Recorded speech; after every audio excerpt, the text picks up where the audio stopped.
Okay sir, so hello guys, welcome back. एक बार फिर से स्वागत है आप सबका हमारे ब्रांड न्यू लेक्चर में सर। पिछले वाले लेक्चर में सर अगर आपको याद रहेगा तो हम लोगों ने क्या किया था, तो सर हम लोगों ने स्ट्रैटेजिक अनसर्टेनिटी के बारे में देखा था, स्ट्रैटेजिक प्लानिंग के बारे में देखा था सर। सबसे पहले आते हैं स्ट्रैटेजिक प्लानिंग वाले पार्ट के अंदर। स्ट्रैटेजिक प्लानिंग हम लोगों ने देखा। स्ट्रैटेजिक प्लानिंग के बाद हम लोगों ने एक डिफरेंस बिटवीन भी देखा था सर। उससे पहले strategic planning and operational planning के बीच में हमने एक डिफरेंस बिटवीन देखा था सर। अगर आपको याद रहेगा तो स्ट्रैटेजिक प्लानिंग के अंदर सर हम लोग ऑर्गेनाइजेशन एज एन होल देखते हैं, और ऑपरेशनल प्लानिंग हम लोग सिर्फ एक फंक्शन वाइज चीज़ें सोचते हैं। स्ट्रैटेजिक प्लानिंग कौन करेगा, तो आपका सीनियर मैनेजमेंट करेगा। ऑपरेशनल प्लानिंग कौन करेगा, तो आपका फंक्शनल लेवल मैनेजर्स करेंगे सर। उसके बाद सर आपका जो है स्ट्रैटेजिक प्लानिंग के अंदर आप आपका जो है आपकी ऑर्गेनाइजेशन को किस डायरेक्शन में लेके जाना है ना। आपके रिसोर्सेज कितने, आप कहाँ से लेकर के आओगे, कहाँ से अक्वायर करोगे, वो सारी चीज़ें आप देखते हो। ऑपरेशनल प्लानिंग के अंदर आप उस रिसोर्स को कैसे यूज़ करोगे वो देखते हो। स्ट्रैटेजिक प्लानिंग के अंदर सर आप आपके इन्वायरमेंट को एनालाइज करोगे, इन्वायरमेंट की स्कैनिंग करोगे, समझोगे आपकी चीज़ों के कैसे आसपास चीज़ें हो रही है, और organisation wise organisation as an whole आप डिसीजन लोगे सर।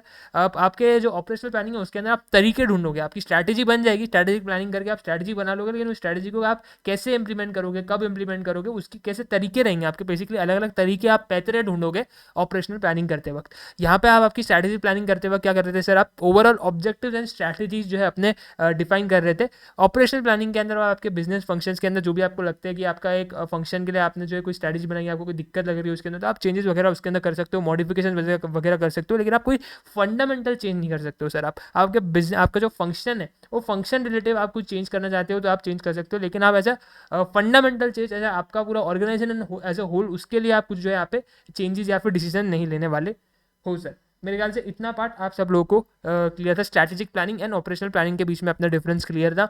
उसके बाद अपन ने स्ट्रैटेजिक प्लानिंग को और अच्छे से समझा कि स्ट्रैटेजिक प्लानिंग के प्रोसेस के अंदर होता क्या है। सबसे पहले सर हम ऑब्जेक्टिव्स को यहाँ पे हमारे फॉर्म के जो ऑर्गेनाइजेशन के एज एन होल हमारे जो ऑब्जेक्टिव्स रहते हैं हम उसको जो यहाँ पे डिटरमाइन करते हैं। क्या रिसोर्सेज हमको लगेंगे उन ऑब्जेक्टिव्स को अचीव करने में, है ना। वो रिसोर्सेज हम लोग यहाँ पे बताते हैं कि ये रिसोर्सेज मेरे को लगेंगे उस ऑब्जेक्टिव्स को जो है यहाँ पे अचीव करने के लिए। उसके बाद सर हमें कुछ पॉलिसीज भी बनाऊंगा कि कैसे मैंने मेरे रिसोर्स को यूज़ करना है ना। रिसोर्सेज हम लोग यूज़ कैसे करेंगे उसको लेकर के हम लोग यहाँ पे कुछ पॉलिसीज भी बनाएंगे। और उसके बाद हम लोग जो है स्ट्रैटेजिक प्लानिंग के अंदर और क्या करेंगे, तो काफ़ी सारे डिसीजंस लेंगे, है ना। काफ़ी सारे डिसीजन लेंगे ताकि हमारा जो स्ट्रैटेजी है वो काफ़ी इफेक्टिव बन सके। काफ़ी सारे हमको उसके लिए डिसीजन यहाँ पे लेने पड़ेंगे। उसके बाद सर हम लोग आने वाले कुछ सालों में कहाँ जाने वाले हैं, क्या डायरेक्शन हमारी होगी, क्या हम लोग सक्सेसफुल बन पाएंगे नहीं बन पाएंगे, किस पाथ पे हम लोग जा रहे हैं, ये हम लोग स्ट्रैटेजिक प्लानिंग के अंदर जो है डिसाइड करेंगे। ये स्ट्रैटेजिक प्लानिंग करके हमको समझ में आएगा कि भाई किस डायरेक्शन में हम लोग जा रहे हैं एक्चुअल में। और हम लोग यहाँ पे जो है ऑर्गेनाइजेशन वाइड यहाँ पे जो है डिसीजन लेंगे। ऑर्गेनाइजेशन एज एन होल यहाँ पे सारी चीज़ें अपन ने जो है यहाँ पे देखनी है। और अगर कोई अपने को लग रहा है कोई अपना मेजर डिवीजन या फिर कोई मेजर फंक्शन है जो कि हमारे लिए काफ़ी इंपॉर्टेंट है, तो उसके रिगार्डिंग भी हम लोग यहाँ पे डिसीजंस यहाँ पे लेंगे, उसको भी फोकस में हम लोग यहाँ पे रखेंगे सर। उसके बाद सर हम लोगों ने क्या देखा, स्ट्रैटेजिक अनसर्टेनिटी वाला पार्ट देखा। स्ट्रैटेजिक अनसर्टेनिटी जब हम लोग स्ट्रैटेजी यहाँ पे प्लानिंग करते हैं, हमारी स्ट्रैटेजी बनाते हैं, तो काफ़ी सारी अनसर्टेनिटीज़ यहाँ पे होती है। कुछ अनसर्टेनिटीज़ है, कुछ ऐसी चीज़ें रहती है जो कि हम लोग प्रिडिक्ट नहीं कर सकते, जिनको हम लोग एंटिसिपेट नहीं कर सकते, है ना। तो इन अनसर्टेनिटीज़ को कैसे हमने डील करना है, इन चेंजेस को हमने कैसे डील करना है, थोड़ा सा फ्लेक्सिबल रह के डील करना है। डाइवर्सिफाई करना है। डाइवर्सिफाई क्या करेंगे, आपका प्रोडक्ट का पोर्टफोलियो, आपके मार्केट्स, कस्टमर बेस, मॉनिटरिंग करेंगे, सिनेरियो प्लानिंग करेंगे, रेजिलियंस बिल्ड करेंगे, और लास्ट में थोड़ी पार्टनरशिप्स बनाएंगे, कोलैबोरेशंस करेंगे जिससे रिस्क शेयर हो जाए, है ना। हमको जो है यहाँ पे बेनिफिट्स मिले, हम लोग रिसोर्सेज पूल कर सके, टेक्नोलॉजी ने हमारा जो है टेक्नोलॉजिकल यहाँ पे हमको गेन्स मिले, हम मार्केट नई मार्केट में एंट्री हो मिल सकती है अपने को कोलैबोरेशन पार्टनरशिप करके। तो ये चीज़ भी अपन करेंगे तो अपने अनसर्टेनिटी का इम्पैक्ट जो है यहाँ पे कम से कम हम लोग रख पाएंगे। कल के लेक्चर में सर यही तक की हमारी कहानी थी। आज आ जाते हैं हम लोग सर हमारे आज के लेटेस्ट नए लेक्चर के अंदर में। रिवीजन हम लोगों ने कल वाला पार्ट कर लिया है। अब आते हैं सर हम लोग हमारे अगले वाले पार्ट के ऊपर, जिसके अंदर हम लोग नया पार्ट देखेंगे, नया टॉपिक लेंगे, जिसके अंदर अपन देखेंगे relationship of strategy implementation with strategy formulation.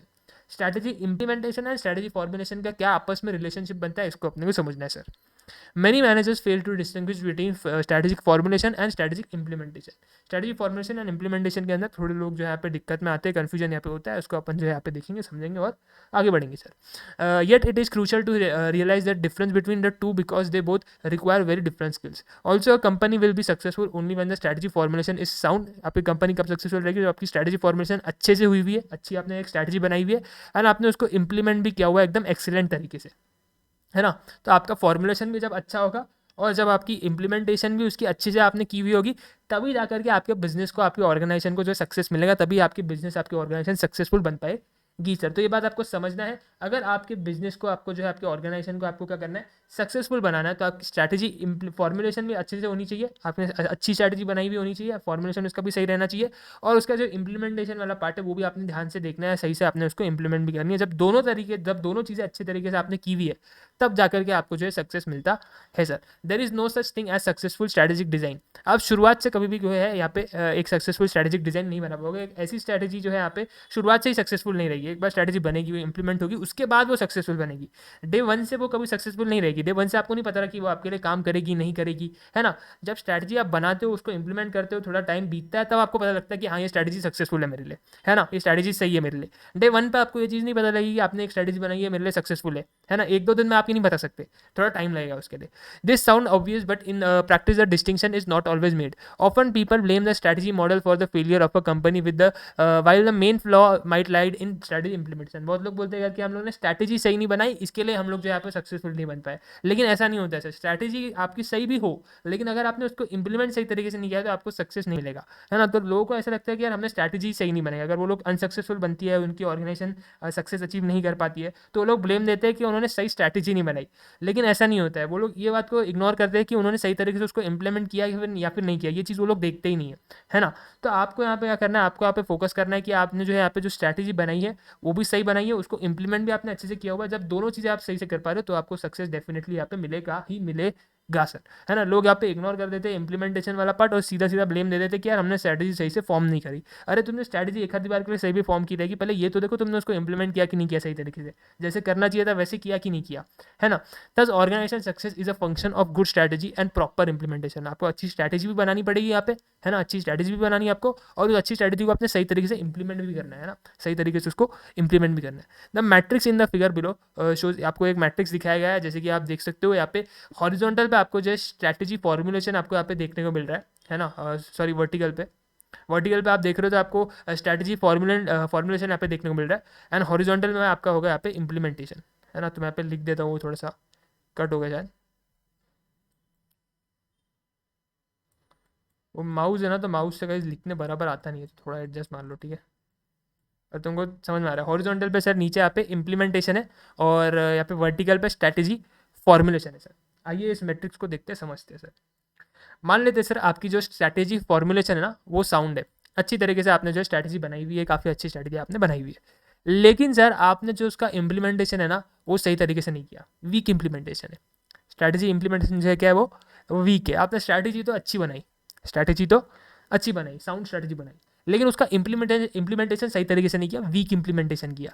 तो यहाँ पर क्या होगा सर, यहाँ पर आपको डेफिनेट या क्या होगा पढ़ते, square is the situation where a company apparently has formulated a very competitive strategy. जैसे कि हम लोग स्क्वायर ए की बात कर रहे हैं, हम लोग किसकी बात कर रहे हैं, हम लोग स्क्वायर ए की बात कर रहे हैं कि फॉर्मुलेशन काफ़ी अच्छे से किया लेकिन इंप्लीमेंटेशन वीक है, इंप्लीमेंटेशन सही तरीके से नहीं किया, but is showing difficulties in implementing it successfully. This can be due to various factors. ऐसा क्यों हो रहा है सर, इंप्लीमेंट क्यों नहीं कर पा रहे हम लोग सही तरीके से, वेरियस फैक्टर हो सकते हैं। शायद एक्सपीरियंस ना हो हमारे पास, एक्सपीरियंस किन के पास नहीं होता है, स्टार्टअप्स वगैरह के पास एक्सपीरियंस नहीं होता है, तो शायद उन्होंने एक आधी बार स्ट्रैटेजी सही बनाई हो लेकिन इंप्लीमेंट नहीं कर पा रहे, क्यों, क्योंकि एक्सपीरियंस नहीं है ना। रिसोर्स नहीं है, हो सकता है रिसोर्स नहीं है अपने पास, है ना। ऐसा भी हो सकता है कि यार अपने पास रिसोर्सेज वगैरह अवेलेबल नहीं है, ये भी एक इसका रीज़न हो सकता है। मिसिंग लीडरशिप, आपके पास लीडरशिप नहीं है, हो सकता है आपके पास क्या है सर, लीडरशिप नहीं है, you are missing some leadership, आपके लीडरशिप क्वालिटीज़ नहीं है। तो कोई भी इसके काफ़ी मल्टीपल इसके रीजन हो सकते हैं जिसकी वजह से आप इंप्लीमेंट नहीं कर पा रहे हो। स्क्वायर ए में क्या हो रहा है सर, स्क्वायर ए में ये हो रहा है कि यार आपकी फॉर्मुलेशन में कोई दिक्कत नहीं है, स्ट्रैटेजी तो बढ़िया बनाई है, अच्छी बनाई है, लेकिन इंप्लीमेंट नहीं कर पा रहे। क्यों नहीं कर पा रहे यार, काफ़ी रीज़न हो सकते हैं, अपने नीचे अपन ने डिस्कस किए। In such situation the company will aim to moving from square A to B. यहाँ पर आप एम करोगे कि आप स्क्वायर ए से, है ना, स्क्वायर ए से आप बी में आ जाओ। क्यों सर बी में क्यों आना है, बी में क्योंकि फॉर्मुलेशन भी आपका काफ़ी अच्छा है, फॉर्मुलेशन भी आपका काफ़ी अच्छा है और आपकी इंप्लीमेंटेशन भी काफ़ी अच्छी है। फॉर्मुलेशन भी आपने साउंड किया हुआ है, अच्छे से फॉर्मुलेट किया हुआ है, आपकी स्ट्रैटेजी बढ़िया बनाई हुई है, इंप्लीमेंट भी एकदम एक्सीलेंट तरीके से किया है। तो हर एक ऑर्गेनाइजेशन क्या चाहेगी कि वो स्क्वायर बी में अपनी जगह बनाए, यानी कि फॉर्मुलेशन भी अच्छे से करे और इंप्लीमेंटेशन भी अच्छे से करे।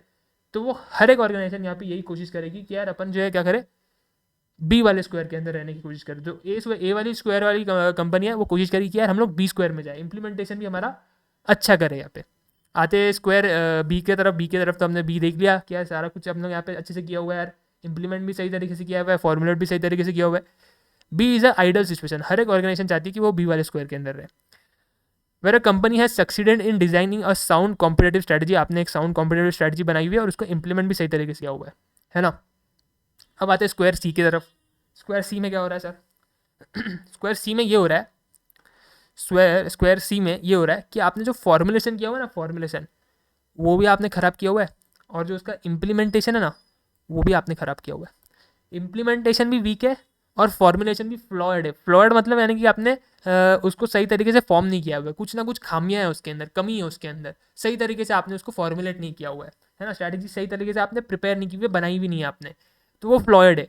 तो सी वाले स्क्वायर के अंदर क्या हो रहा है सर? सी वाले स्क्वायर के अंदर फॉर्मुलेट भी आपने सही तरीके से नहीं किया हुआ है ना, फॉर्मुलेट भी सही तरीके से नहीं किया हुआ है, इंप्लीमेंट भी सही तरीके से नहीं किया हुआ है, फॉर्मुलेट भी नहीं किया, इंप्लीमेंट भी नहीं किया है सर, है ना। तो यहाँ पर सी वाले स्क्वायर के अंदर ऐसी सिचुएशन है, यहाँ पे कोई भी रहना बिल्कुल भी पसंद नहीं करेगा कि भाई फॉर्मुलेट भी नहीं कर पा रहे और इंप्लीमेंट भी नहीं कर पा रहे। Square C is denoted for companies that haven't succeeded in coming up with a sound strategy formulation and in addition are bad in implementing their flawed strategic model. Formulation तो खराब किया, लेकिन वो खराब स्ट्रैटेजी को भी सही तरीके से इंप्लीमेंट नहीं कर रहे हैं, खराब स्ट्रैटेजी को भी खराब तरीके से इंप्लीमेंट कर रहे हो। That part two success allows also goes through business model redesign. यहाँ पे आपको करना पड़ेगा, आपके बिजनेस मॉडल को रीडिजाइन करना पड़ेगा। काफ़ी सारा आपको यहाँ पे जो है आपका क्या करना पड़ेगा सर? वापस से आपको यहाँ पे जो है चीज़ों को रिस्ट्रक्चर करना पड़ेगा, वापस से आपको एक रीस्टार्ट लेना पड़ेगा, है ना। And implementation, execution and re adjustment, काफ़ी चीज़ें आपको वापस से एक बार सोचनी पड़ेगी, देखनी पड़ेगी क्या दिक्कतें आ रही है जिसकी वजह से हम लोग फॉर्मुलेट भी नहीं कर पा रहे और उसको इंप्लीमेंट भी नहीं कर पा रहे। आते हैं स्क्वायर डी के ऊपर सर। लास्ट स्क्वायर है हमारा, लास्ट स्क्वायर के अंदर क्या हो रहा है सर? फॉर्मुलेशन आपने क्या किया हुआ है? फॉर्मुलेशन आपने किया हुआ है फ्लॉयड, खराब फॉर्मुलेशन किया हुआ है, लेकिन इंप्लीमेंटेशन अच्छी है आपकी, यानी कि खराब स्ट्रैटेजी को भी अच्छे तरीके से इंप्लीमेंट कर पा रहे हो। अब खराब स्ट्रैटेजी को अच्छी तरीके से इंप्लीमेंट कैसे करोगे? मतलब ये तो तुम अपने पैर पे कुल्हाड़ी मारने वाले काम कर रहे हो कि यार एक स्ट्रैटेजी ऐसे बना रही हो जो कि तुम्हारे अगेंस्ट काम करने वाली है, लेकिन उसको इंप्लीमेंट अच्छे से कर रहे हो, है ना, यानी कि अपने पैर पे कुल्हाड़ी मार रहे हो। समझ रहे हो तुम लोग कुछ मेरी बात को? स्क्वायर डी के बारे में पढ़ते हैं।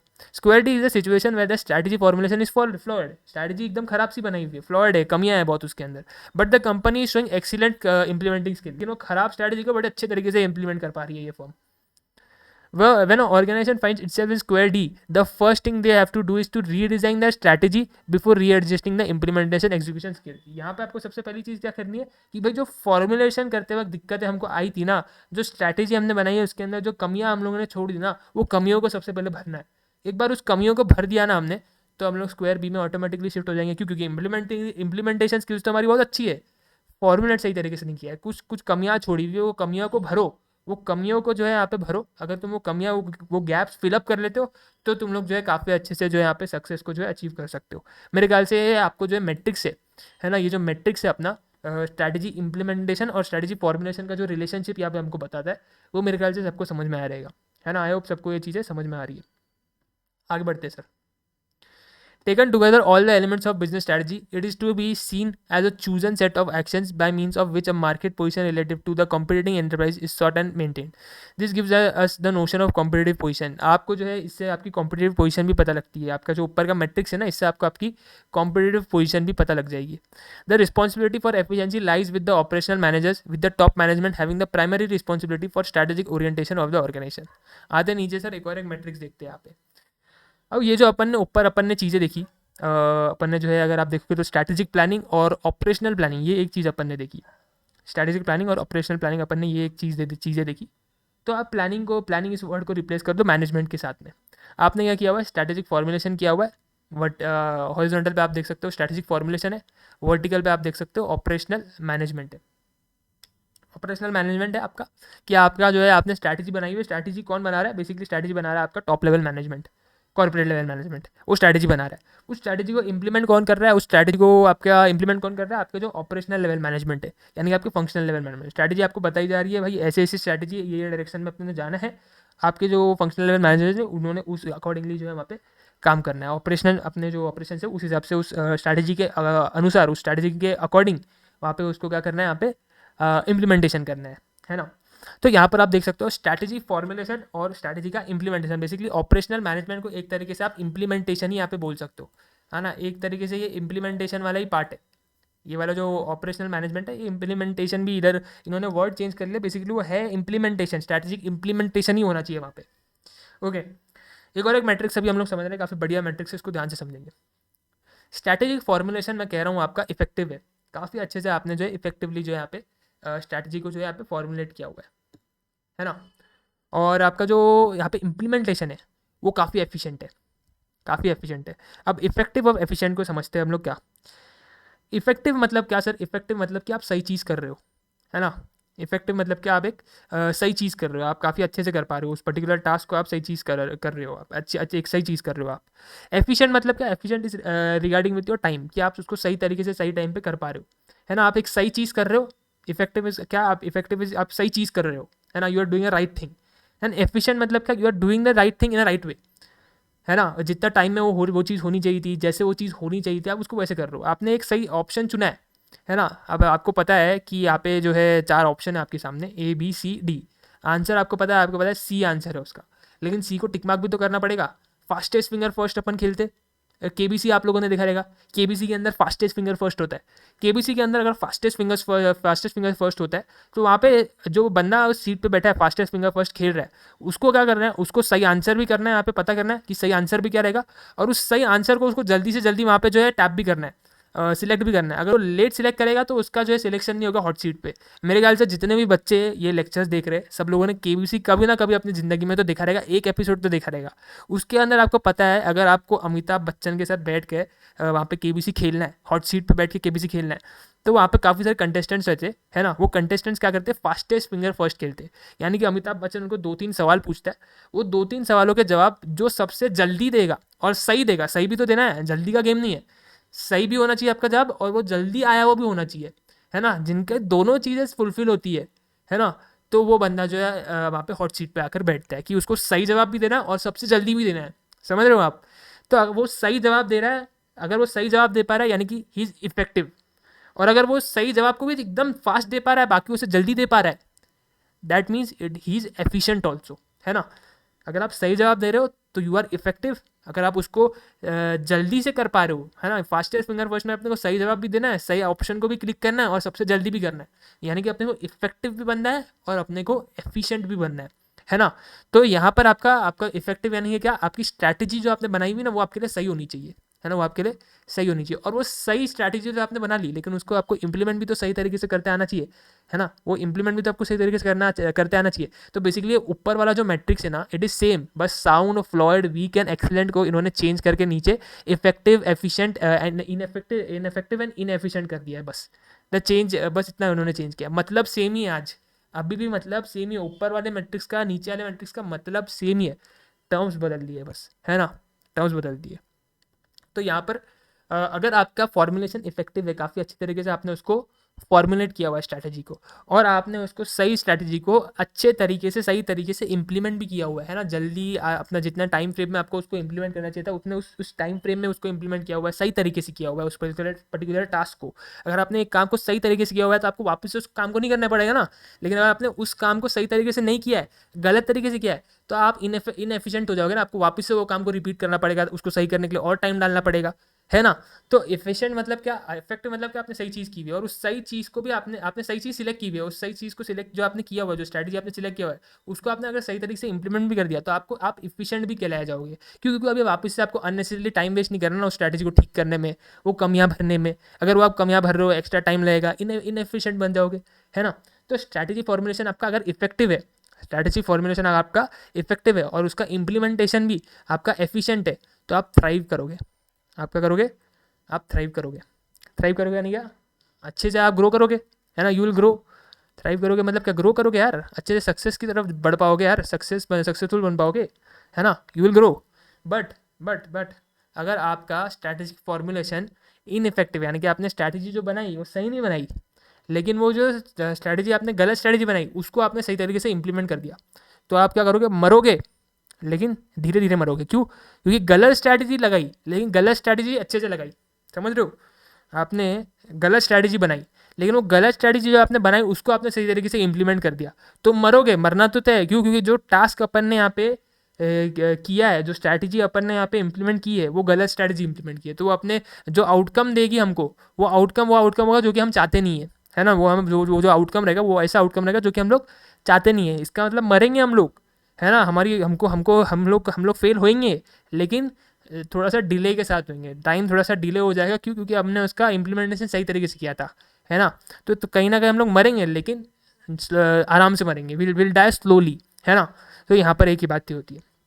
उसके बाद आते हैं सर, अगर आपका फॉर्मुलेशन अच्छा है, आपने अच्छी स्ट्रैटेजी बनाई हुई है, इफेक्टिव स्ट्रैटेजी बनाई हुई है, लेकिन आपका इम्प्लीमेंटेशन ख़राब था, आपका इम्प्लीमेंटेशन इनएफिशिएंट था, सही नहीं था, इम्प्लीमेंटेशन ख़राब था, तो आप सर्वाइव कर जाओगे। क्यों? क्योंकि स्ट्रैटेजी तो सही है ना, चल इम्प्लीमेंट करने में एक दो चीज़ें थोड़ी नीचे ऊपर हो गई, 19-20 हो गई, 18-20 हो गई, लेकिन बॉस स्ट्रैटेजी तो सही बनाई है ना, काम तो सही तरीके से करिए ना, काम तो सही तरीके से करिए ना, तू जैसे तैसे रो फिट के सर्वाइव तो कर जाएगा, मरेगा नहीं, इस बात की तो गारंटी है ना। सक्सेसफुल बनेगा नहीं बनेगा ये तो नहीं पता, लेकिन फेल नहीं होगा, है ना, सर्वाइव कर जाएगा, है ना। कितना सक्सेसफुल बनेगा पता नहीं, लेकिन सर्वाइव जरूर कर जाएगा, ये बात पता है हमको। कब? अगर तेरी फॉर्मुलेशन अच्छी है लेकिन तूने इंप्लीमेंटेशन करते 19-20 कर लिया, इनएफिशिएंसी दिखा दी, तो तू सर्वाइव कर जाएगा। लास्ट ब्लॉक पे आते हैं, लास्ट ब्लॉक के अंदर अगर आप देखोगे आपकी फॉर्मुलेशन भी खराब है, इनइफेक्टिव है, और उसकी इंप्लीमेंटेशन भी इनएफिशिएंट है, खराब है, मरोगे और एकदम जल्दी मरोगे, you will die quickly, you will die quickly. मेरे ख्याल से ये वाला मैट्रिक्स भी आपको क्लियर रहेगा, है ना। कुछ नहीं है, स्ट्रैटेजी फॉर्मुलेशन एंड इम्प्लीमेंटेशन को एक अलग तरीके से हमने देखा, दोनों मैट्रिक्स सेम ही चीज़ इंडिकेट कर रहे, फॉर्मुलेशन एंड इम्प्लीमेंटेशन को लेकर के बात कर रहे बस, है ना। तो मेरे ख्याल से ये चीज़ आपको क्लियर रहेगी सर। ओके सर, आते हैं और अभी अपन देखते हैं difference between strategy formulation and strategy implementation. ये जो अपन ने स्ट्रैटेजी फॉर्म की हुई है, इसमें क्या डिफरेंस है, और स्ट्रैटेजी इम्प्लीमेंटेशन, इनमें इन दोनों में आपस में क्या डिफरेंस है, इसको अपन समझते हैं सर।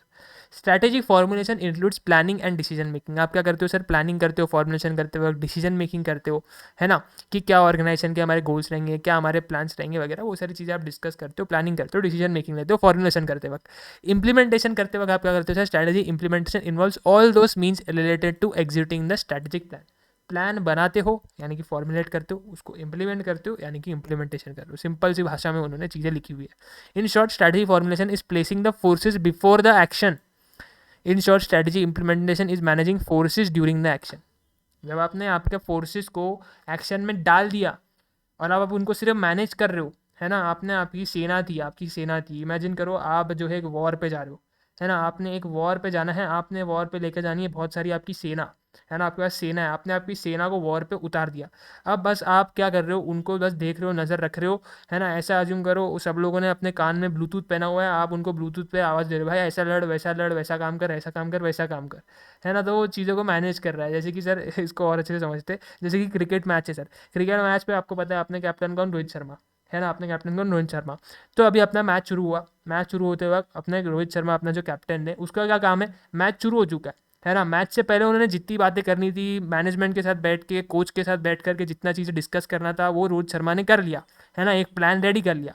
अब वो प्लान को ले करके वो उधर उन्होंने एक प्लान बनाया, अब उस प्लान को एग्जीक्यूट करना है उनको, अपने जो भी फील्डर्स है उनको सही से प्लेस करना है, बॉलर से सही लाइन पे बॉल डलवाना है, उनको बताना भाई किस लाइन पे बॉल डालना है ना, किधर डालना है, कौन से बॉलर को कब अपने को जो है कौन सा ओवर देना है, वो सारी चीज़ें अभी उनको जो है अभी मैनेज करना है। एक बार उन्होंने प्लान बना दिया, एक रफ प्लान उनके दिमाग में तैयार हो गया कि भाई ऐसे ऐसा खेलने वाले, है ना, ऐसा ऐसा वेदर का फोकास्ट है, अपन ने मैच का टॉस जीत करके पहले बैटिंग करनी है, बॉलिंग करनी है ना, उसके हिसाब से मैच को आगे ले आना है। तो अभी रोहित शर्मा क्या कर रहे हैं? बैठ के कोच के साथ, अभी तक मैच शुरू नहीं हुआ है, प्लानिंग कर रहे हैं, है ना। मैच शुरू होने से पहले की जितनी भी बातचीत है, डिस्कशन है, वो आपका आ गया फॉर्मुलेशन के अंदर, स्ट्रैटेजी फॉर्मुलेशन के अंदर। एक बार मैच स्टार्ट हो गया, रोहित शर्मा पिच पे उतर गए, ग्राउंड पे उतर गए, है ना, तो वो जो है क्या करेंगे? स्ट्रैटेजी इंप्लीमेंटेशन करेंगे, अपने जो भी फोर्स है उनके पास, जो भी उनके पास अपनी टीम है, उनको मैनेज करना इंप्लीमेंटेशन वाले इसमें, और उसके बाद अपने फोर्स को कहाँ पे प्लेस करना, फील्ड प्लेसमेंट भी अपन देखते हैं, है ना। तो वो सारी चीज़ें वो लोग बाहर से डिसाइड करके आते हैं कि यार ऐसे ऐसे फील्ड लगाएंगे इस बैट्समैन के लिए, लेकिन वो बैट्समैन मार रहा है भाई, वो बैट्समैन बहुत ज़्यादा मार रहा है, तो अपने को उसके हिसाब से चेंजेस वगैरह भी करना पड़ेगा। तो आपका जो है, आप क्या कर रहे हो? मैच शुरू होने से पहले जितने भी आप डिस्कशन कर रहे हो वो फॉर्मुलेशन के अंदर डाल दो, सिंपल सी बात है। एक बार मैच शुरू हो गया, ड्यूरिंग द मैच जो भी चीज़ें आप कर रहे हो, आप बेसिकली इंप्लीमेंट कर रहे हो, आप आपकी स्ट्रैटेजी को, प्लान को इंप्लीमेंट कर रहे हो, है ना। And entrepreneurial activity based on strategic decision making and administrative task. ये क्या है सर? इंप्लीमेंटेशन एक एडमिनिस्ट्रेटिव टास्क है, बस पता है अभी क्या करना है अपने को, वो करो उसके जैसे, है ना। और फॉर्मुलेशन करते हैं काफ़ी चीज़ें सोचनी है आपको, समझनी है, डिसीजंस लेने हैं, तो ये एक इंटरप्रेन्योरियल एक्टिविटी है, इसके अंदर काफ़ी डिसीजंस आपको लेने पड़ेंगे। स्ट्रैटेजिक फॉर्मुलेशन आपकी जो है इफेक्टिवनेस के ऊपर जो है यहाँ पे एम्फोसाइज करती है, इंप्लीमेंटेशन एफिशिएंसी के ऊपर करता है। Primarily an intellectual and rational process होता है आपका फॉर्मुलेशन, ये आपका ऑपरेशनल प्रोसेस होता है आपका इम्प्लीमेंटेशन।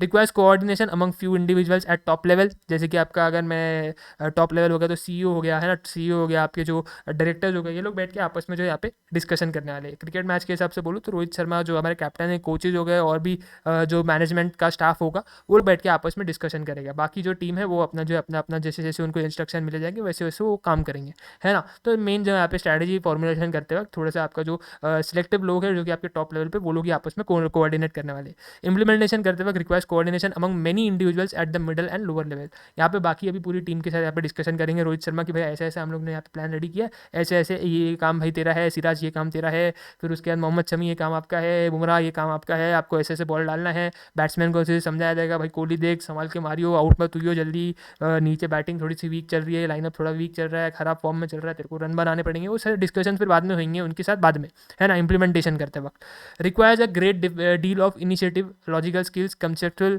आपको जो है यहाँ पे क्या करना पड़ेगा, काफ़ी इनिशिएटिव आपको लेने पड़ेंगे। लॉजिकल स्किल का यहाँ पे आपको यूज़ करना पड़ेगा, कंसेप्चुअल इनिशिएटिव, एनालिटिकल स्किल, ये सारी चीज़ें आपको यहाँ पे यूज़ करनी पड़ेगी। उसके बाद स्ट्रैटेजी इंप्लीमेंटेशन के अंदर क्या हो रहा है सर, आपको मोटिवेशन चाहिए रहेगा, है ना, लीडरशिप ट्रेट्स आपको दिखाने पड़ेंगे यार। उसके मतलब भाई अभी आपके पास ये टीम है, पूरी टीम को चलानी है तो आपको उसके लिए लीडरशिप स्किल्स आनी चाहिए ना, टीम को अच्छे से आपको लीड करना है, समझाना है कि भाई तेरा ये टास्क है, देखो ऐसे करना है, देखो वैसा करना है ना। उसके बाद सर आपका स्ट्रैटेजी फॉर्मुलेशन, प्रेसीड स्ट्रैटेजी इंप्लीमेंटेशन, पहले आप फॉर्मुलेशन करते हो उसके बाद इंप्लीमेंटेशन करते हो, ऑब्वियस सी बात है। एंड बाद में आपका जो है यहाँ पे इंप्लीमेंटेशन आपका सेकंड जाए, पहले आप फॉर्मुलेट करते हो उसके बाद आप क्या करते हो, इंप्लीमेंट करते हो। तो लास्ट वाले पॉइंट के अंदर यही लिखा हुआ है कि पहले आप स्ट्रैटेजी फॉर्मुलेट करते हो, बनाते हो, उसके बाद आप उसको इंप्लीमेंट करते हो। सर मेरे ख्याल से इधर तक का पार्ट सबको क्लियर रहेगा, strategy formulation and strategy implementation का ये था हमारे पास डिफरेंस बिटवीन। ओके सर, अगले पार्ट पे आते हैं हम लोग। अगला पार्ट सर जैसे कि मैंने आपको बोला था कि इसके नाम पे मत जाना सर, नाम में ना आपको अभी हर जगह ना डिजिटल ट्रांसफॉर्मेशन ये लिखा हुआ मिलेगा सर, लेकिन डिजिटल ट्रांसफॉर्मेशन का घंटा कुछ संबंध नहीं है सर, घंटा कुछ संबंध नहीं है। अब जब अपन टेक्स्ट रीड करेंगे ना तो तुमको चीज़ें समझ में आएगी। डिजिटल ट्रांसफॉर्मेशन बस इन्होंने हेडिंग में डाला हुआ है, बट एक्चुअल में डिजिटल ट्रांसफॉर्मेशन का कोई रिलेवेंस ही नहीं है सर। तो फिर क्या करें सर, हेडिंग को ना बस इतना पढ़ो, डिजिटल ट्रांसफॉर्मेशन छोड़ के पढ़ो, है ना। हेडिंग में तुमको हर जगह डिजिटल ट्रांसफॉर्मेशन दिखेगा, लेकिन भाई उसको काट दिया करो, उसको देखा ही मत करो, है ना, उसको देखा ही मत करो।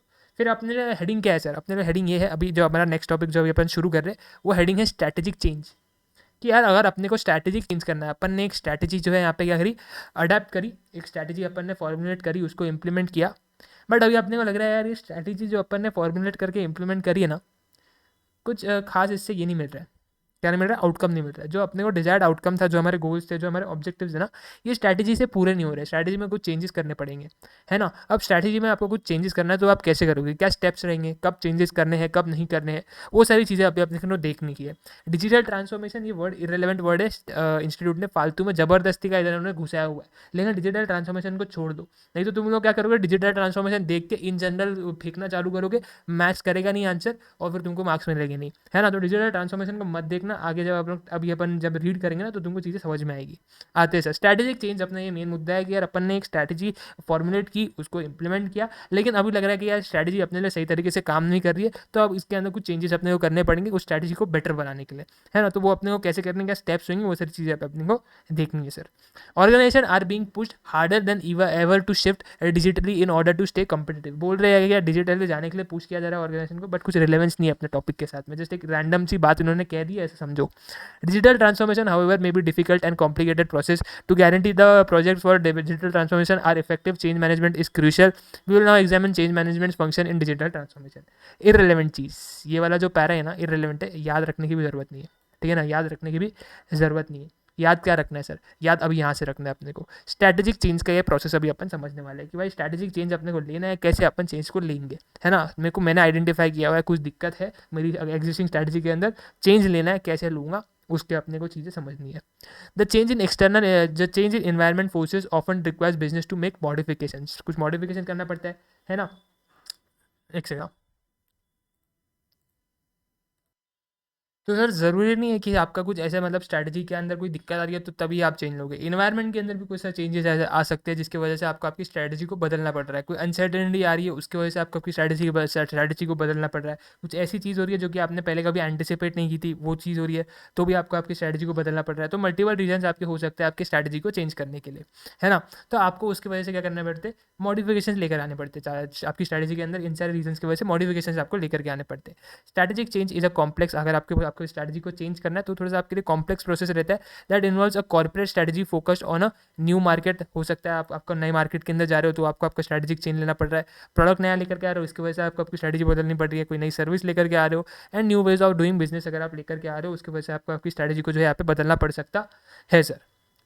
अब अगर आपने ये डिसीजन ले लिया कि यार आपको स्ट्रैटेजिक चेंज लाना है, आपको आपको स्ट्रैटेजिक चेंज लाना है, आपकी जो भी एग्जिस्टिंग स्ट्रैटेजी है उसको थोड़ी सी आपको बदलनी है, तो आपके लिए क्या स्टेप्स होंगे, क्या स्टेप्स को आपको फॉलो करना पड़ेगा। अगर आपको स्ट्रैटेजिक चेंज लाना है तो आपको ये फॉलोइंग स्टेप्स आपको फॉलो करने पड़ेंगे। For initiating strategic change 3 steps can be identify. 3 steps आपको यहाँ पे आइडेंटिफाई आप कर सकते हो, 3 स्टेप्स आपको यहाँ पे लेने पड़ेंगे। कहने के लिए 3 स्टेप्स है लेकिन थोड़ा सा आंसर बड़ा है, तो इसको ध्यान से देख के समझना। सबसे पहला स्टेप आप लोगों के घर की यार नीड क्या है चेंज की, आपको ये रिकॉग्नाइज करना पड़ेगा करके यार भाई चेंज का रीज़न क्या है, किस वजह से मैं चेंज कर रहा हूँ। What is the need for the change. Change तो करना है अपने को, स्ट्रैटेजी को बदलना तो पड़ेगा, लेकिन क्या रीज़न है, उस रीज़न को रिकॉग्नाइज करना पड़ेगा, उस रीज़न को समझना पड़ेगा। तो सबसे पहला स्टेप बड़ा सिंपल सा है, recognise the need for change. Change को क्यों अपने को जो है यहाँ पे चेंज लाना पड़ेगा, उसकी नीड को रिकॉग्नाइज करो।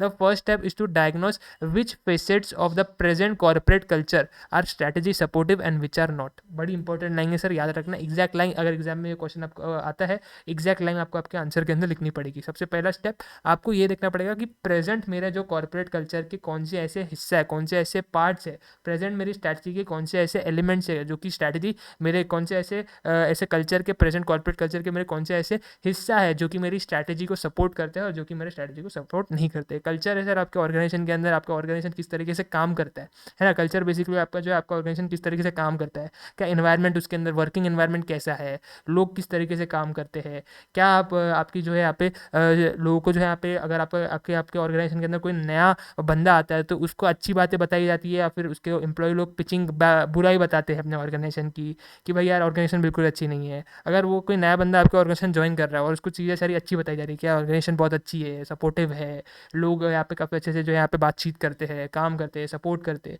तो आपको कहीं ना कहीं दिख रहा है कि एक पॉजिटिव अच्छा एटमॉस्फेयर यहाँ पे बन रहा है, एक अच्छा कल्चर यहाँ पे आपको देखने को मिल रहा है। लेकिन दूसरी तरफ अगर आपको नेगेटिव्स ही नेगेटिव्स बताए जा रहे हैं तो यहाँ पे आपका कॉर्पोरेट कल्चर सही नहीं है। तो आपको ये देखना है आपके कॉर्पोरेट कल्चर का कौन सा ऐसा हिस्सा है, कौन से ऐसे आपके पार्ट्स है कॉर्पोरेट कल्चर के जो कि स्ट्रैटेजी सपोर्टिव है और जो कि स्ट्रैटेजी सपोर्टिव नहीं है। पहले तो ये आइडेंटिफाई करो बेसिकली आपके क्या ऐसी दिक्कत है जो कि आपको आपकी स्ट्रैटेजी के अंदर दिक्कत दे रही है, कौन सी ऐसे रीज़न है जिसकी वजह से अंदर आपकी आपकी स्ट्रैटेजी जो है आप इंप्लीमेंट सही तरीके से नहीं कर पा रहे, फिर जो स्ट्रैटेजी आपने इंप्लीमेंट की वो सही तरीके से काम नहीं कर पा रही है। This basically means going for environmental scanning. अपने इन्वायरमेंट को स्कैन करो, समझो, इन्वायरमेंटल स्कैनिंग करनी पड़ेगी अपने को, तभी अपने को पता लगेगा कि भाई अपनी स्ट्रैटेजी के अंदर कौन से ऐसे पार्ट्स है जो कि अपने लिए काम नहीं कर रहे, जिनको अपने को बदलना पड़ेगा।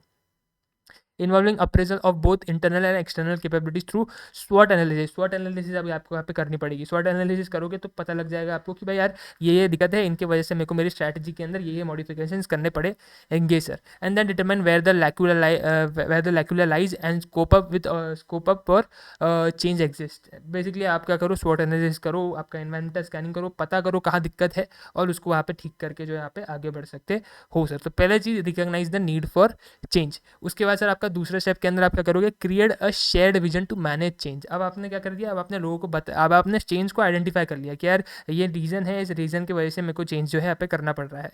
लेकिन अभी लोगों को भी तो बताना पड़ेगा, आपके ऑर्गेनाइजेशन में इतने सारे लोग रहेंगे, इतने सारे लोग आपके ऑर्गेनाइजेशन के अंदर काम कर रहेंगे, सबको बताना पड़ेगा कि यार भाई अपने को चेंज करना है, अपन चेंज लाने वाले है ना। एक बात याद रखना, कभी भी अगर आप चेंज कर रहे हो ना, आपके ऑर्गेनाइजेशन का स्ट्रक्चर बदल रहे हो, कोई स्ट्रैटेजी बदल रहे हो, कुछ भी चेंज अगर आप लेकर के आ रहे हो ना, तो आपको जो है यहाँ पे आपके ऑर्गेनाइजेशन को पहले से इन्फॉर्म करना है, ताकि उनके लिए वो एक सरप्राइज की तरह नहीं आए सामने, है ना। उनको पता रहे, वो लोग, उनको पता रहना चाहिए कि यार ऐसा कुछ चेंज आने वाला है उनके ऑर्गेनाइजेशन के अंदर, चीज़ें बदलने वाली है ना। तो वो प्रिपेयर्ड करके अपने आप को बैठे रहे। ऐसे मतलब अगर तुम उनके सरप्राइज के तरीके से अगर उनको सारी चीज़ें बताओगे यहाँ पे, तो वो लोग यहाँ पे शॉक में आ जाएंगे, है ना। तो उनके लिए वो सही नहीं रहेगा। उनको आप आपके लोग जो ऑर्गेनाइजेशन के अंदर काम कर रहे हो पहले से बता के रखो, उनको पहले से अवेयर करो कि यार चेंज इसके अंदर आने वाला है सर, है ना। तो create a shared vision to manage change, change को मैनेज करना पड़ेगा। अभी आपने फाइनली ये डिसाइड कर लिया कि आप चेंज करोगे, आपकी चेंज आप लाने वाले हो आपके ऑर्गेनाइजेशन के अंदर में, तो आपको क्या करना पड़ेगा, एक शेयर्ड विजन बनाना पड़ेगा, लोगों को भी बताना पड़ेगा कि भाई चेंज आने वाला है, चेंज होने वाला है। Objectives of both individual and the organisation should coincide. आपके इंडिविजुअल जो आपके काम कर रहे हैं आपके ऑर्गेनाइजेशन के अंदर, उनका उनका जो यहाँ पे ऑब्जेक्टिव है और जो आपकी ऑर्गेनाइजेशन का ऑब्जेक्टिव है, दोनों के ऑब्जेक्टिव कोइंसाइड करने चाहिए, यानी कि दोनों के ऑब्जेक्टिव सेम होने चाहिए। There should be no conflict between them, कोई भी कॉन्फ्लिक्ट नहीं होना चाहिए दोनों के बीच में। This is possible only if the management and the organisation members follow a shared vision. जब आपस में सबको पता रहेगी यार मैनेजमेंट का जो ऑब्जेक्टिव है वो जब आपके इंडिविजुअल्स को भी पता रहेगा कि भाई मैनेजमेंट का हमारी ये ऑब्जेक्टिव है, तो उनका भी वही ऑब्जेक्टिव रहेगा, वो लोग भी उसी ऑब्जेक्टिव को अचीव करने के लिए काम करेंगे, है ना। अगर आपने अपने ऑब्जेक्टिव ही नहीं बताया, मैनेजमेंट ने अपने ऑब्जेक्टिव ही नहीं बताए हुए अपने जो वर्किंग इंडिविजुअल्स उनके इसमें काम कर रहे हैं, तो फिर वही शेयर्ड विजन कैसे क्रिएट करोगे। शेयर्ड विजन तो तभी होगा ना जब तुम्हारा विजन उनके तरह, उनको तुमने कम्युनिकेट किया हुआ है, उनको पता है तुम्हारा विजन क्या है, तभी तुम्हारा शेयर्ड विजन बनेगा, तभी उनको भी उनके भी ऑब्जेक्टिव और तुम्हारे ऑब्जेक्टिव, दोनों के ऑब्जेक्टिव सेम रहेंगे। Senior managers needs to constantly and consistently communicate with vision to all organizational members। Senior manager को क्या करना पड़ेगा, अपना जो भी विजन है, अपने जो ऑर्गेनाइजेशन का विजन है, वो कॉन्स्टेंटली और कंसिस्टेंटली जो है कम्युनिकेट करते रहना, अपने ऑर्गेनाइजेशन के हर एक मेंबर्स को बताते रहना चाहिए सीनियर मैनेजर्स ने कि यार ये हमारा विजन है ना, इसी विजन के लिए तुम लोग काम कर रहे हो, ये हमारे ऑब्जेक्टिव है, इनको अचीव करने के लिए तुम काम कर रहे हो, है ना, ध्यान से देखो, संभाल के काम करो। वो सारी चीज़ें आपको जो है यहाँ पे सीनियर मैनेजर्स को अपने जितने भी बाकी लोग हैं अपने ऑर्गेनाइजेशन के अंदर, उनको कम्युनिकेट करके जो है यहाँ पे बताना है। they have to convince all those concerned that the change in business culture is not superficial or cosmetic। आपको आपके जो सीनियर मैनेजर्स है, आपके जो सीनियर मैनेजर्स है, उनको अपने ऑर्गेनाइजेशन के अंदर काम करने वाले लोगों को यहाँ पे जो यहाँ पे कॉन्स्टेंटली यहाँ पे कम्युनिकेट करके बताना है कि यार भाई कोई भी यहाँ पे तुम्हारे जॉब के ऊपर खतरा नहीं है, हम लोग चेंज लेकर के आ रहे हैं। हो सकता है तुम कोई डिजिटली तुम लोग चीज़ों को यहाँ पे डिजिटलाइज करने वाले हो, है ना, तुम यहाँ पे नई नई टेक्नोलॉजी आपके बिजनेस के अंदर इंट्रोड्यूस करने वाले हो, है ना, मॉडर्न टेक्नोलॉजी सब लेकर के आने वाले हो। तो हो सकता है अगर कि आप ऑटोमेशन लेकर के आ रहे हो, तो हो सकता है कुछ लोग ऐसे हो जो कि आपके ऑर्गेनाइजेशन के अंदर थोड़ा सा डर से जाए, है ना, कि यार भाई ऑटोमेशन होने वाला है, हमारी जॉब का क्या होगा, हमारी जॉब खतरे में आ जाएगी, है ना, ये लोग चेन लेकर के आ रहे हैं, मतलब हमको जॉब से निकाल देंगे, है ना। तो ऐसा मतलब अगर है तो अपफ्रंट उनको बोल दो, है ना। अगर ऐसा नहीं है तो उनको कन्विंस करो, उनको समझाओ कि भाई देखो ऐसा कुछ भी नहीं है, हम लोग चेंजेस ला रहे हैं, लेकिन उस चेंज की वजह से तुम्हारे जॉब के ऊपर कोई भी खतरा नहीं है। अगर है तो उनको बता दो, है ना, उनको क्लियर कर लो वो चीज़, उनको जो है इसमें मत डाउट में मत रखो, है ना, अंधेरे में मत उनको रखो, उनको क्लियरली कम्युनिकेट करके बता दो भैया देखो ये चेंज हम लोग लाने वाले हैं,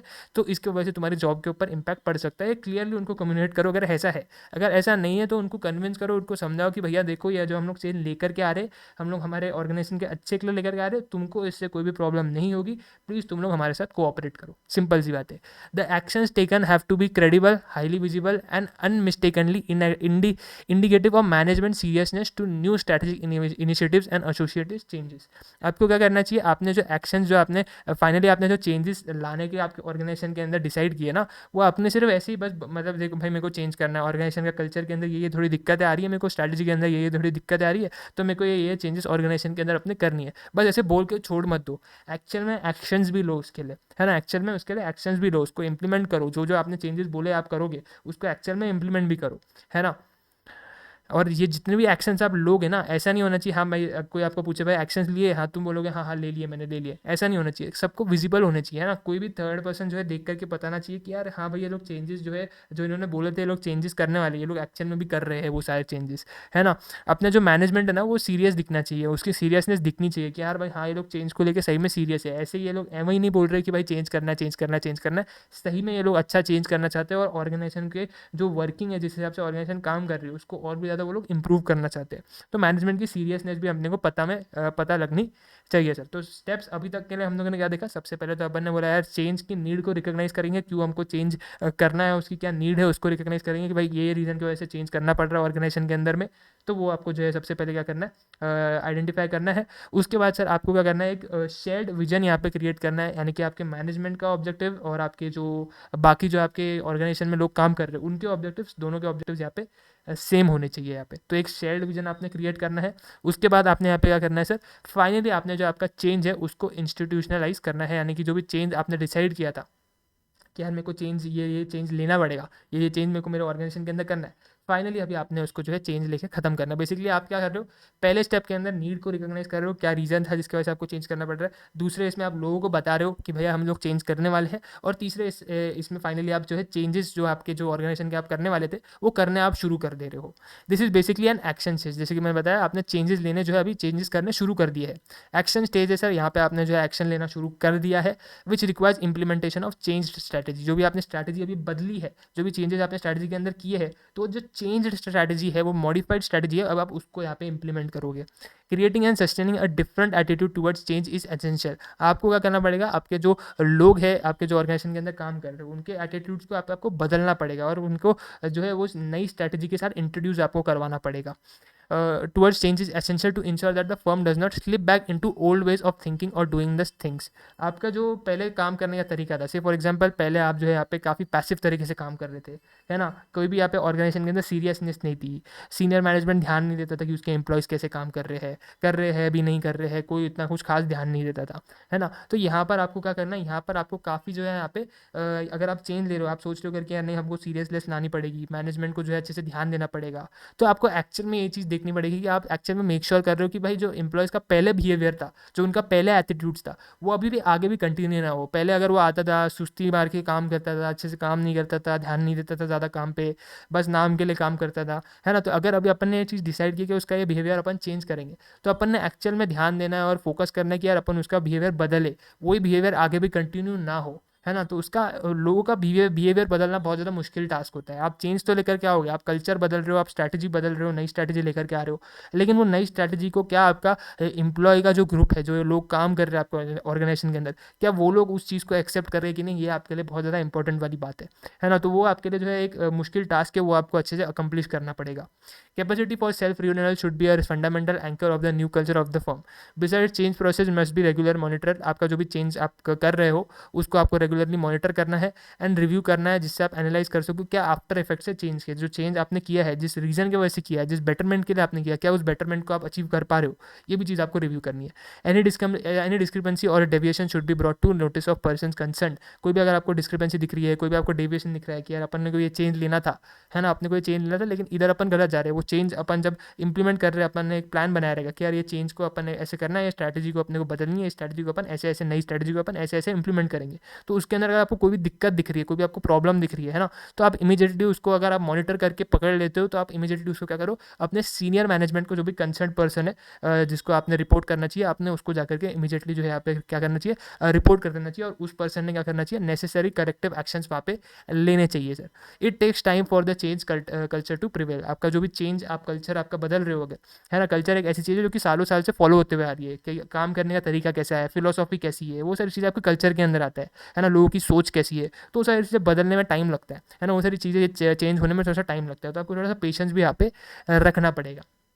मेरे ख्याल से आपको ये चीज़ समझ में आई रहेगी कि भाई क्या स्टेप्स है ना, अगर आपको स्ट्रैटेजिक चेंज यहाँ पे लाना है, अगर आपको स्ट्रैटेजिक चेंज यहाँ पे लाना है आपके ऑर्गेनाइजेशन के अंदर, तो कुछ स्टेप्स है जो कि आपने यहाँ पे फॉलो करने चाहिए। तो मेरे ख्याल से वो स्टेप्स आपको समझ में आए रहेंगे। सबसे पहला स्टेप ये था कि आपने जो है रिकॉग्नाइज करना है नीड फॉर चेंज, फिर एक शेयर्ड विजन बनाना जिससे आप चेंज को मैनेज कर सको, और फाइनली आपने आपका जो भी चेंज आपने करना है वो आपने इंस्टीट्यूशनलाइज कर देना है, यानी कि अपने एक्शन आपके जो है लेने यहाँ पे शुरू करने हैं सर। मेरे ख्याल से 3 स्टेप्स आपको क्लियर लेंगे। अब जैसे कि मैंने आपको बताया करके आपका जो है यहाँ पे आपको चेंज करना है, तो एक कर्ट लुइस है जी, एक स्ट्रैटेजिस्ट है, इन्होंने अपना एक मॉडल यहाँ पे इंट्रोड्यूस किया चेंज के लिए, कि अगर आपको चेंज करना है, कोई चीज़ को आपको बदलना है, आपके कल्चर को बदलना है, या फिर आपके ऑर्गेनाइजेशन के अंदर कोई भी चीज़ को, आपको स्ट्रैटेजी को कुछ भी बदलना है आपको, तो एक मैं आपको मॉडल देता हूँ, उस मॉडल को आप फॉलो करो, उस मॉडल को फॉलो करके आप जो है अच्छे से चेंज को यहाँ पे जो है यहाँ पे इम्प्लीमेंट कर पाओगे। तो Kurt Lewin model of change अपन इसको यहाँ पे बोलते हैं। To make the change lasting, Kurt Lewin propose 3 phases of change. उन्होंने 3 फेजेस बताया आपके चेंज के, जो कि आपके यहाँ पे जो है जब आप चेंज लोगे तो वो चेंज लेने के वक्त पे आपके 3 फेजेस आपको जो है यहाँ पे देखने को मिलेंगे। Process for moving the organisation from the present to the future. This stages are unfreezing. ये स्टेजेस क्या है, तो सबसे पहला स्टेज है अनफ्रीजिंग। आप सिचुएशन को अनफ्रीज करोगे, और उसके बाद क्या करोगे, आप चेंज करोगे, आपको जो भी चेंज रहेगा वो चेंज आप करोगे, और आप फिर उसको वापस क्या करोगे, रिफ्रीज करोगे। आप उसको वापस क्या करोगे, रिफ्रीज करोगे। आते हैं सबसे पहले फेज की तरफ। सबसे पहले फ्रेज के अंदर अगर आप आओगे, सबसे पहले फ्रेज के अंदर आप देखोगे अनफ्रीजिंग द सिचुएशन। आप क्या करते हो, आप सिचुएशन को अनफ्रीज करते हो। मतलब क्या से समझते हैं, पढ़ते। The process of unfreezing simply makes the individuals aware of the necessity for change. Basically अपन ने ऊपर देखा ना, क्या अपना recognise the need for change. आप क्या कर रहे हो, एक नीड फॉर चेंज को रिकॉग्नाइज कर रहे हो, है ना। आपने आपने एक ज़रूरत देखी, एक नीड देखी है, इस नीड है, ये ज़रूरत है, इस ज़रूरत की वजह से मेरे को चेंज करना पड़ रहा है। तो बस वो जो रीज़न है ना, वो जो नेसेसिटी है ना, वो जो नीड है ना, कि किस वजह से मेरे को वो चेंज करना पड़ रहा है, बस उसी चीज़ को मेरे को लोगों को आपस में कम्युनिकेट करके बताना है कि भाई ये रीज़न है, इस रीज़न की वजह से मेरे को जो है चेंज लाना पड़ रहा है। तो द प्रोसेस ऑफ अनफ्रीजिंग में, आप अनफ्रीजिंग के प्रोसेस में क्या कर रहे हो, आप सिंपली क्या कर रहे हो, इंडिविजुअल्स को अवेयर कर रहे हो, इंडिविजुअल्स को बता रहे हो कि भैया ये रीज़न है, ये नेसेसिटी है, इसके वजह से मेरे को चेंज करना पड़ रहा है। अपन उनको प्रिपेयर करेंगे कि भैया, प्रिपेयर करेंगे them for such a change. हम उस चेंज के लिए उनको प्रिपेयर करेंगे, बोलेंगे भैया तैयार हो जाओ, अब अपने को करना है, चीज़ों को बदलना है, चेंज करना है। Lewin propose that the changes should not come as surprise. जैसे कि मैंने आपको बताया, आपके जो भी चेंजेस आप करने वाले हो ना, वो एज ए सरप्राइज नहीं आना चाहिए आपके मेंबर्स ऑफ ऑर्गेनाइजेशन को। अगर सरप्राइज की तरह आते हैं तो क्या होगा, अगर सरप्राइज की तरह आते हैं तो वो सोशली डिस्ट्रक्टिव होगा एंड मॉरल लोवरिंग होगा। अब आप सोचो ना कि आप चेंज ला रहे हो, आप आपके ऑर्गेनाइजेशन के कल्चर को बदल रहे हो, आपके डिपार्टमेंट्स के अंदर काफ़ी सारी शफलिंग होगी, है ना। एक ग्रुप बन चुका है, लोगों का आपस में काम कर रहे हैं, वो लोग की दोस्ती बन चुकी है, काफ़ी लोगों के अपने आपस में रिलेशंस डेवलप हो चुके हैं। आप बोल रहे हो कुछ लोगों को आप जॉब से निकाल दोगे, कुछ लोगों के डिपार्टमेंट्स आप बदल दोगे, तो वो लोग को भी जो है थोड़ा सा दुखी, ऐसे अचानक से आकर के तुम बोलोगे, अभी तक वो लोग सालों साल से साथ में काम कर रहे थे, अब तुम बोलोगे कल से वो लोग साथ में काम नहीं करेंगे, तो उनके लिए भी वो चीज़ जो है थोड़ी सी डाइजेस्ट करने में जो है थोड़ा उनको भी डिफिकल्टी रहेगी। तो इसलिए उनको पहले से थोड़ा सा एडवांस में बता के रखो, ताकि वो लोग भी अपना जो भी है, जो भी उनका आपस का रिलेशन है, उसको सब सुलटा दे, सॉर्ट आउट कर ले, एंड उसके बाद जो है वो लोग भी एक्सेप्ट कर ले उस चीज़ को कि हाँ भाई, अब अपने को थोड़ा सा अलग तरीके से काम करना पड़ेगा। अभी तक जैसे हम लोग काम कर रहे थे वैसे हम लोग आगे काम नहीं कर पाएंगे। वो चीज़ उनको थोड़ा सा एडवांस में पता रहेगी तो ज़्यादा बेटर रहेगा, नहीं तो वो socially destructive and moral lowering होगा, है ना। उनका काम करने का मन नहीं करेगा कि यार मेरे साथ वाला दोस्त था, उसको किधर और डाल दिया, इतने टाइम से हम लोग साथ में थे, काम कर रहे थे, कोई दिक्कत आ रही नहीं थी, लेकिन उन्होंने ये शफलिंग कर दिया, यार मैं तो काम नहीं कर रहा, जाओ। ऐसे में कोई मतलब सरप्राइज दोगे, उसको झटका दोगे तो वो ये सारे रिएक्शंस दिखाएगा। इससे बचना है तो उसको थोड़ा सा पहले से अवेयर करके बता करके रखो। ये आपके लुइस ने आपको बताया है, जो कि मैंने भी आपको स्टार्टिंग में बताया। ये अपन कर रहे हैं सबसे पहले फेज के अंदर, जब अपन सिचुएशन को अनफ्रीज कर रहे हैं, लोगों को अवेयर कर रहे हैं, उनको बता रहे हैं कि भैया हम लोग चेंज ला रहे हैं, ये रीज़न की वजह से ला रहे हैं, ताकि वो उनको सरप्राइज की तरह ना मिले, है ना। अगर सरप्राइज की तरह मिलेगा तो वो socially destructive and moral lowering होगा। The management must pave the way for the change by first unfreezing the situation so that members would be willing and ready to accept the change. अगर आप situation को अच्छे से unfreeze कर दोगे, उनको बता दोगे रीज़न वगैरह, तो वो लोग को क्या हो जाएंगे, वो लोग रेडी हो जाएंगे चेंज को एक्सेप्ट करने के लिए, है ना।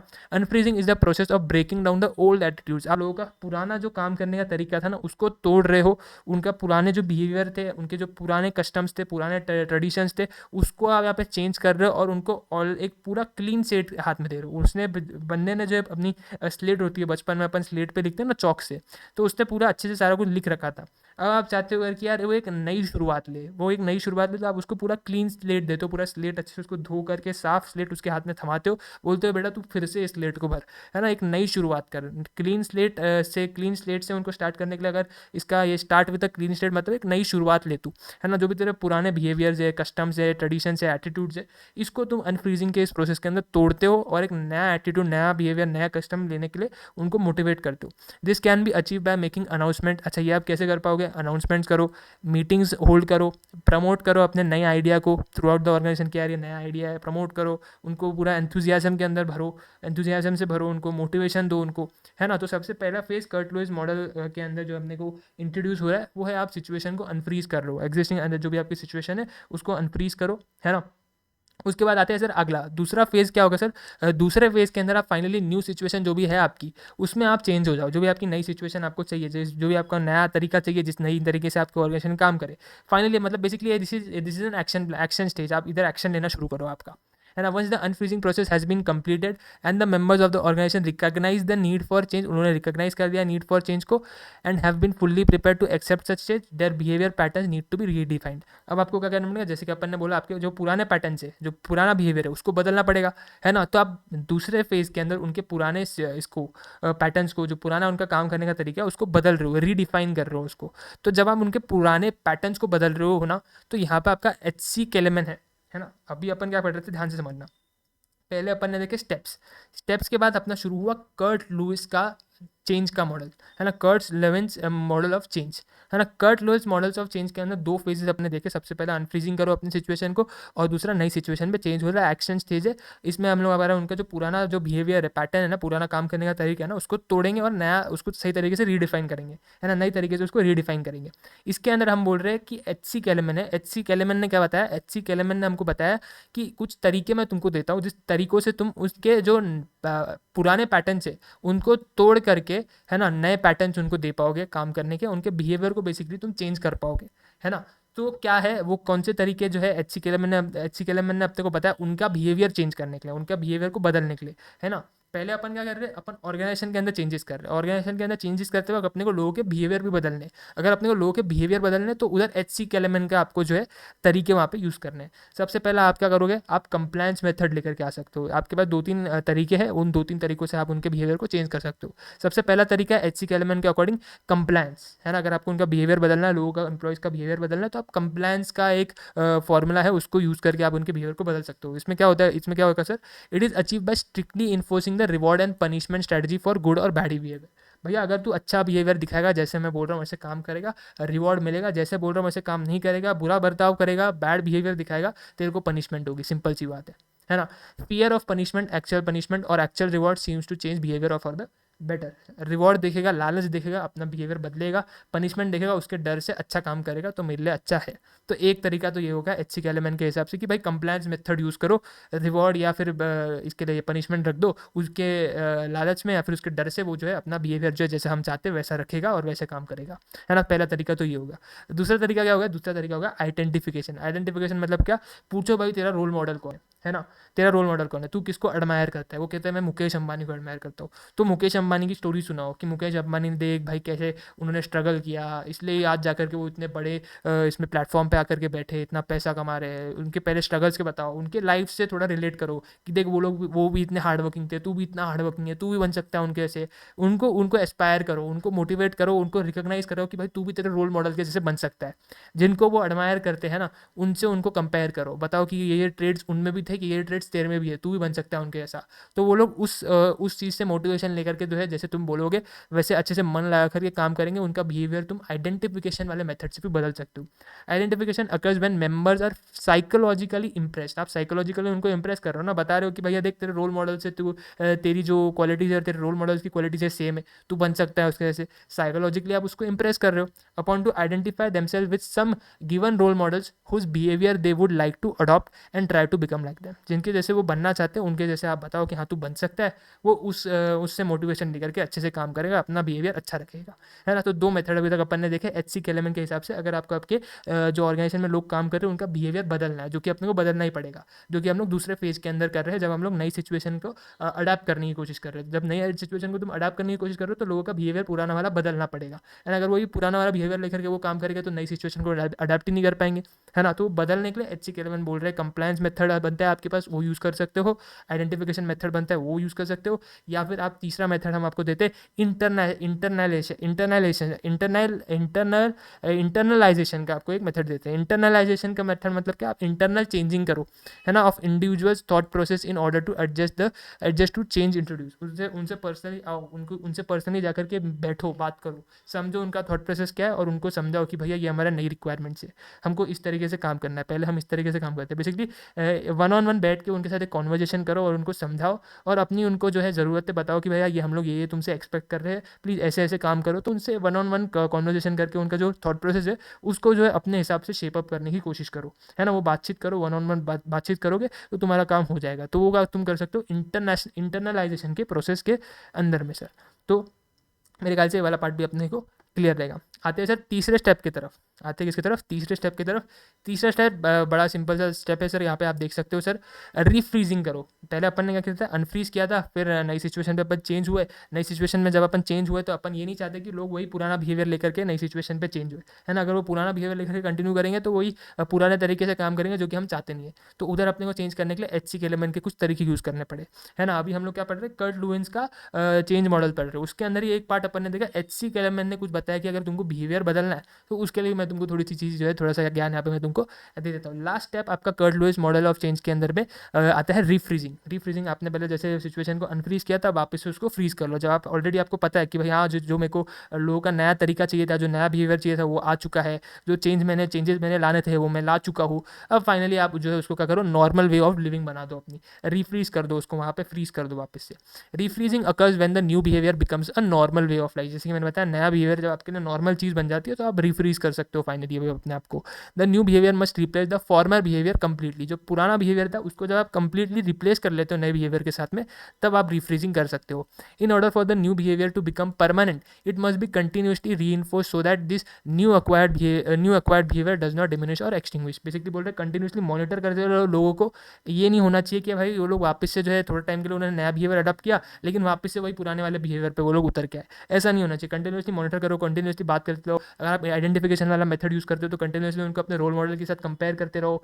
इंटरनलाइजेशन करना चाहते हो तो कंटिन्यूसली उनसे बातचीत करते रहो। और अगर तुम कंप्लायंस कर रहे हो तो वो उसके डर में तो रहेंगे, बस तुमको ये देखना है कि भाई हाँ उनके ऊपर वो कंप्लायंस वाला जो मेथड अपन यूज़ कर रहे हैं, रिवॉर्ड और पनिशमेंट वाला जो अपन ने चीज़ लगाया है, उसका डर और लालच अभी भी उनके इसमें है या फिर नहीं है। नहीं है तो बढ़ा दो उस पनिशमेंट को जो है और बड़ी कर दो, और या फिर रिवॉर्ड को जो है और बड़ा कर दो। अकॉर्डिंगली वैसे तुमको काम करना है। बस ये मेक श्योर करना है कि भाई वो डिमिनिश नहीं हो रहा है, जो भी नया बिहेवियर है वो उनका डिमिनिश नहीं हो रहा है, पुराने वाले की तरफ उनको वापस जाने मत दो कुछ भी करके। एक बार वो नए वाले पे आकर के सेट हो जाते हैं, उसके हिसाब से वो लोग काम करना डेली बेस पे शुरू कर चुके हैं, तो तुम लोग फाइनली अपनी सिचुएशन को जो है रिफ्रीज कर सकते हो। Change process is not a one time application but a continuous process. Continuous process है चेंज, एक आपका जैसे जैसे चेंज आता जाएगा आपकी इन्वायरमेंट के अंदर, वैसे वैसे आपको उसको अडॉप्ट करना पड़ेगा, वैसे वैसे आपको यही प्रोसेस जो है बार बार रिपीट करना पड़ेगा। Due to dynamism and environment changing, ये तो अपने को पता है, इसकी वजह से जो है अपने को ये चीज़ करनी पड़ती है। The process of unfreezing, changing and refreezing is a cyclic one and remains continuously in action. तो मेरे ख्याल से ये वाला पार्ट आपको क्लियर रहेगा। तो एक बहुत ही बड़ा और इंपॉर्टेंट टॉपिक हम लोगों ने आज के इस लेक्चर में देखा है स्ट्रैटेजिक चेंज का, जिसके अंदर सबसे पहले हमने steps to initiate strategic change देखा, जिसके अंदर सबसे पहले अपन ने समझा अपन नीड फॉर चेंज को रिकग्नाइज करेंगे, शेयर्ड विजन क्रिएट करेंगे मैनेज चेंज को मैनेज करने के लिए, एंड फाइनली हमारा एक्सटेंड स्टेज में आकर के हम लोग चेंज को इंस्टीट्यूशनलाइज करेंगे। उसके बाद हमने को जो है Kurt Lewis model of change मिला, जिसके अंदर अपन ने 3 फेजेस दिखे, जिसके अंदर सबसे पहला फेज था हम लोग ने सिचुएशन को अनफ्रीज किया। दूसरे सिचुएशन के अंदर हम लोगों ने दूसरे फेज के अंदर हम लोगों ने नई सिचुएशन में फाइनली चेंज किया है ना, अपनी नई सिचुएशन को हमने फाइनली अडॉप्ट किया, जिसके अंदर हम लोगों ने हमारे लोगों के जो एटीट्यूड्स थे, बिहेवियर्स थे, पैटर्न्स थे पुराने वाले, उनको चेंज किया HCKLMN के मॉडल को यूज़ करके, HCKLMN के कुछ बताए हुए तरीके यूज़ करके, compliance, identification, internalisation, and last हमारे स्टेप में आकर हमने जब हमारा देखा कि भाई नया सिचुएशन हमारे लिए अब नॉर्मल बन चुकी है, नया जो हमारा जो चेंज है वो चेंज हमारा अब नॉर्मल लाइफ ऑफ लिविंग बन चुका है, तो हमने फाइनली उसको जो है वहाँ पे रिफ्रीज करके लॉक कर दिया। सर मेरे ख्याल से ये वाला पार्ट आपको क्लियर रहेगा। घर पे जाना, हैंड एंड नोट्स लिखना, बनाना, तो तुमको चीज़ें और भी ज़्यादा क्लियर हो जाएगी। हाल फिलहाल के लिए मैं इस लेक्चर को यहीं पे रोकता हूँ, और कोई भी दिक्कत रहेगी डेफिनेटली कमेंट सेक्शन तुम्हारे लिए ओपन है। कल आएंगे, इसको दोबारा से एक बार रिकॉल करेंगे, काफ़ी इंपॉर्टेंट पार्ट है। एक लेक्चर में मेरे ख्याल से तुम्हारा ये होगा, मतलब समझ तो अपन ने लिया, कल फिर से एक बार आकर के मैं इसको रिकॉल कराऊंगा, फिर से एक बार आकर के रिपीट करूँगा, तो अच्छे से वो दिमाग में तुम्हारे फिट बैठ जाएगा, है ना। और उसके बाद फिर अपना जैसे फ्लो रहता है अपन आगे बढ़ जाएंगे। तो आई होप आपको ये चीज़ समझ में आई रहेगी। कोई भी दिक्कत तो कमेंट सेक्शन ओपन है। टेलीग्राम पे हैंड रिटन नोट्स अपलोडेड है, तो जितना मैं डेली बेसिस पे तुमको लेक्चर में करवा रहा हूँ वही तुम घर पे जाकर के भाई लिख लो, तो तुम्हारे लिए बहुत ज़्यादा अच्छा रहेगा। आखिरी कुछ लेक्चर्स है, आखिरी हमारा चैप्टर चल रहा है, तो प्लीज़ थोड़ी सीरियसनेस दिखाओ और ध्यान दो अपनी पढ़ाई पे। मिलता हूँ आप तुमसे अगले लेक्चर में। Thank you so much for watching this lecture. अपने दोस्तों को भी बताना स्ट्रैटेजिक मैनेजमेंट के फ्री बैच के बारे में, ताकि उनके भी पैसे बच जाए और उनको भी एक अच्छी चीज़ मिले और मुझे भी काफ़ी खुशी मिलेगी। मिलता हूँ अगले लेक्चर में। Take care.